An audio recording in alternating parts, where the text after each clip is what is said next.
Liekers hier in Haas, daar driegen dakplaten op de N31 te waaien. Die dik is een skoft oorzet west van het verkeer. Ik waaide er een pad van een gevel aan. De veerboten naar Skielge en Vlieland varen je het mij nog een postdienstregeling. Dat geldt ook voor de orenveertjensten naar Ameland en Schiermonnikoog.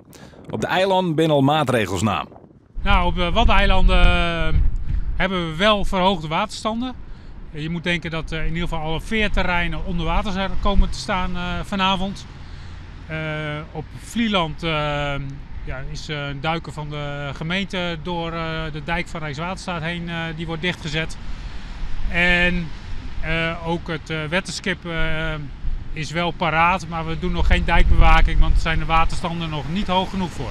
Vanwege het verwachte hege wetter Helje Bergers uit Voswarg parkeerde auto's van het parkeerplak op de Veerdaan. Bij de Frieske Sloers op de Lemmer wordt bezocht de stormkering te plaatsen. Die grote kering achter mij die zou eens van de sloers in het wetter zitten matten.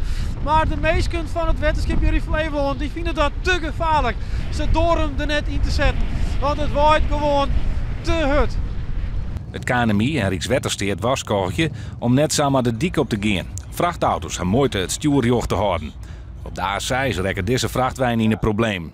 De chauffeur kon de combinatie krekt op tier aan de kant zetten. Ik bedoel, het is niet voor niets code oranje afgegeven door het KNMI. Dat betekent over het algemeen geen lege aanhangers, niet met caravans gaan rijden. Want ja, er hoeft maar één windvlaagje te wezen die iets anders doet dan wat jij verwacht en de boel ligt ernaast. Vanuit de hele provincie kwamen skeermeldings. In die oud het probleem bij uitstuurbureau Randstad. Ik daar drie hier patten van het dak op stritten te vallen. Even verderop op het oude huis het Sjerkhof gaan ze houden en keren om deze circustenten die testeert. Het is gewoon net veilig nodig. In de stangen vlinders direct terug in zo. Dan weer in het in zitten we om daar alle stangen recht te zetten. Dat is het belangrijkste. En dan blijven we wel staan. Maar het is gewoon net veiligheid. Oeral waaiden bij hem om. Hier bij Weensum slagen het de chauffeur net de auto op het dik te houden. Stwarm, hoe vervelend hek? Het zwaar het altijd voor mooie plaatsjes.